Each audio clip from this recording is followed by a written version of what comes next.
You feel it too, don't you? The chill crawling up your spine, the whisper behind the mirror. Something is wrong in your home, and she already knows your name. Welcome, my friends, at Story X, the world of horror. Let's get started. Rain slashed against the window panes like fingernails desperate to get in. The front door creaked open on its own, though Maya had locked it herself. A single muddy footprint led from the threshold straight to the hallway mirror. Maya froze, breath caught between fear and disbelief. The reflection in the mirror wasn't hers, it blinked a second too late. She stepped back, but the figure in the glass stepped forward. Its hair was longer, darker, damp as if it had just stepped out of a storm.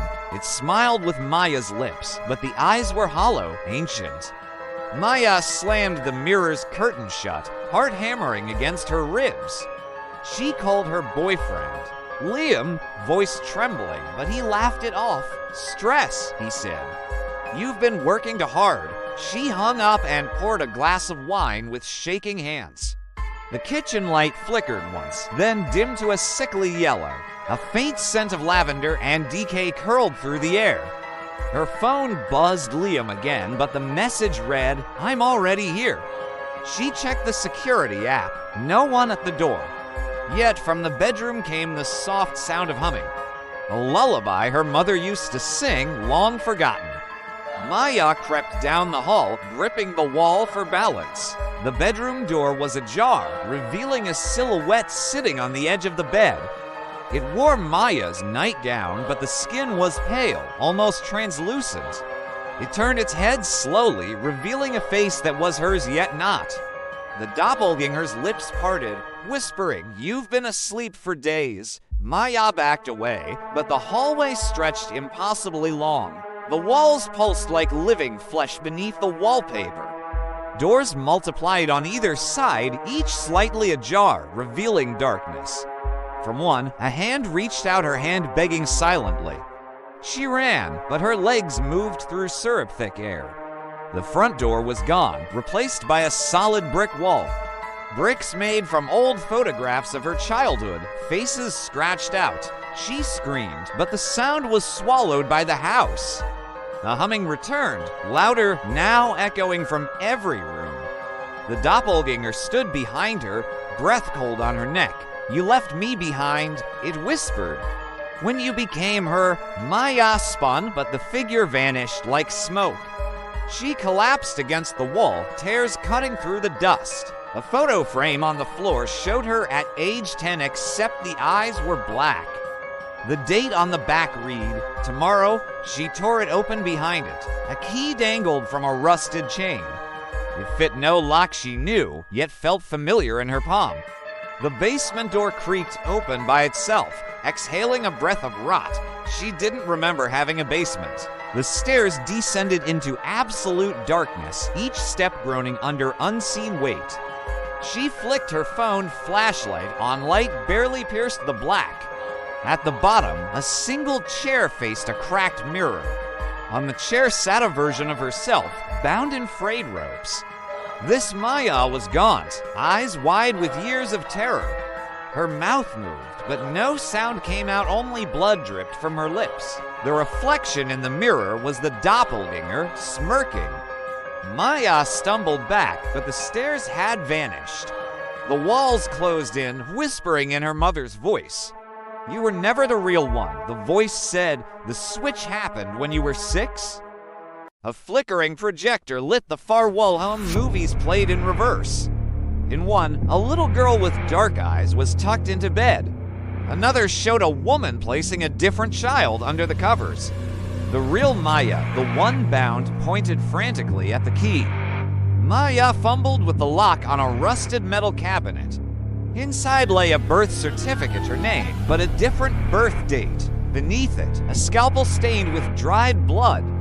A journal entry read, "Subject or resists integration, memory wipe incomplete." She flipped to the last page. "If you're reading this, she's found you." The humming stopped. Silence pressed like a hand over her ears. The bound Maya began to laugh, a broken, guttural sound.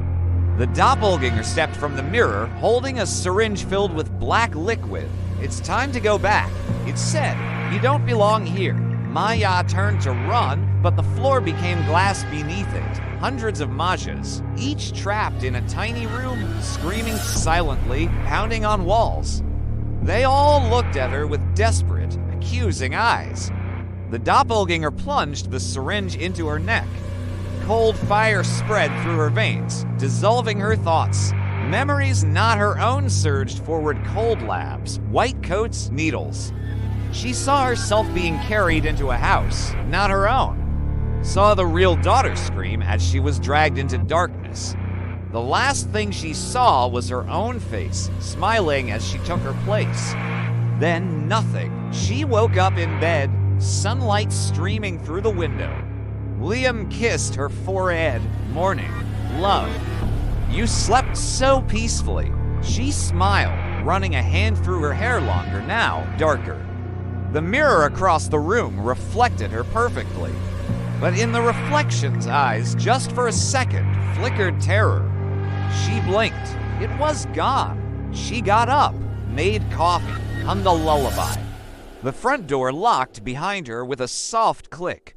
At the end of the street, a little girl with short hair waited at a bus stop. Her eyes were wide, haunted, as she clutched a rusted key. The house stood empty, curtains drawn, silence within. But in the basement, the projector still ran, showing a new girl. And in the mirror, something stirred, a hand pressed against the glass from the other side. Fingernails scraped, slow and deliberate. The humming began again, soft and sweet. A voice, barely audible, whispered, "I'm awake." The camera pulled back through the house, room by room. Every mirror held a trapped woman, mouth open in a silent scream. The walls pulsed once, then stilled. The front door opened slightly, inviting. Rain began to fall again, washing the street clean. Footprints appeared in the driveway leading inside. The lights flickered on, one by one. In the bedroom, the sheets were cold, undisturbed. The knit stand held a single photo, Maya and Liam, smiling. But in the background, behind them, stood a shadow with her face. The clock struck midnight, though it was noon. A child's laughter echoed from the basement. The key on the chain glinted under the dim light. The journal lay open to a blank page, then words began to form. Subject B has been integrated. Initiate phase 3. The camera zoomed into the mirror's surface. Beneath the glass, a woman clawed at the barrier, screaming. Her lips formed one word, help. The reflection didn't move with her. It smiled and stepped forward. The house exhaled. The story wasn't over. It had only just begun. Somewhere, a door opened. A hand reached out. Not Maya's, but something wearing her skin. The sky turned gray. Birds fell from the air, silent. A radio crackled to life. Missing persons report. Maya Ray's last seen. The broadcast cut to static. In the static, a voice repeated, "I'm here, I'm here, I'm here." The camera drifted to the attic. A row of jars sat on a shelf, each containing a floating eye. All identical, all watching. One blinked. The others followed. A locket opened on the floor inside, to faces slowly merging. The house groaned like a living thing. Floors shifted, rearranging the layout. Hallways spiraled into impossible geometries. Doors led to rooms that didn't exist yesterday. A calendar flipped pages, rapidly, date skipping, looping. It stopped on today's date, then the number changed. The year was 1987. A school photo tacked to the wall showed a girl who looked like Maya. She was standing beside a woman who wasn't her mother. The handwriting on the back, Project Echo, Batch 7. A drawer opened by itself, revealing a stack of passports. Each had Maya's face, but different names, different countries. The most recent was stamped, deceased. A shadow passed the window, too tall, too thin. It paused, head tilting unnaturally, then vanished. The phone rang once, no caller ID. A whisper, "They're coming for you." The lights dimmed. The air grew thick with the scent of burning hair. A child's drawing fluttered down from the ceiling vent.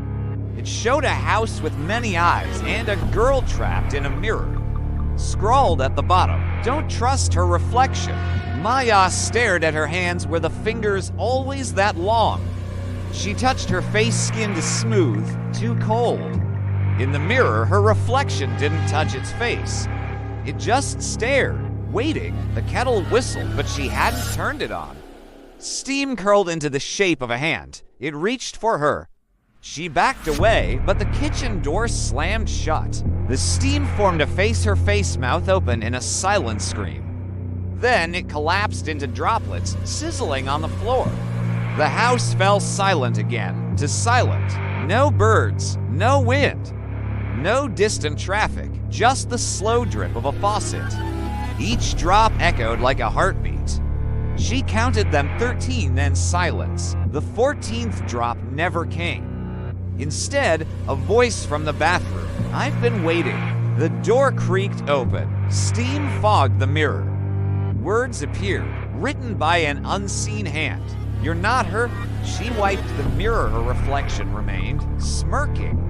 Behind her, the faucet dripped black liquid. It pooled on the floor, forming letters. "Run." She turned, nothing there. But the black liquid kept spreading. It climbed the walls, writing messages in a language she somehow understood. "They replace us one by one. The real ones are buried under the foundation. You were never born." She screamed, but the sound was absorbed by the liquid. It reached her feet, cold as death. She kicked free, sprinting for the front door. It opened, revealing not the street, but a vast, starless void. A single swing set dangled in the emptiness, creaking.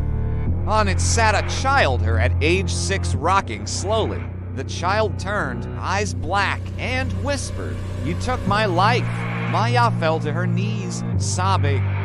The black liquid surrounded her, rising like a tide. It formed hands, pulling her toward the void. The house behind her began to collapse, brick by brick. But the bricks turned to ash before they hit the ground. The swing set vanished. The child's voice echoed, "Now you'll take my place." The liquid filled her mouth, her nose, her ears. She couldn't breathe. She couldn't scream. She was dissolving, and then light. She was back in bed. Liam smiled. "You had a nightmare, sweetheart?" She touched her face warm, real. The mirror showed only her. She exhaled, trembling. But on the pillow, a single strand of long, dark hair, not hers. She froze. The hair moved on its own, coiling like a serpent. It slipped under the mattress. The mirror fogged again. 2 words appeared. "Too late." She turned off the light, pulled the covers tight. Outside, the rain stopped. The streetlights flickered once, then went dark. In the silence, a whisper from beneath the bed. "I'm still here." The camera rose through the ceiling, through the roof. The house sat alone, surrounded by an overgrown yard. Every window was a black eye, and in each, a face pressed against the glass. All hers, all screaming. The moon turned red. The stars blinked out, one by one. The ground cracked open beneath the house. From the fissure, pale hands emerged, grasping at the air. They wore her rings. They bore her scars. They were all reaching for the surface. The house tilted, sinking slowly into the earth. Above, the sky split open, revealing not space, but a vast, watching eye. It blinked, and the world reset. A new family pulled up to the house in a moving van. A woman stepped out, smiling. She looked exactly like Maya. She waved to someone inside. Another woman emerged, also Maya. They hugged. And from the basement window, something watched. Something with her face and her smile, but no eyes. Just black, endless voids. The door closed. The story repeats, always, forever.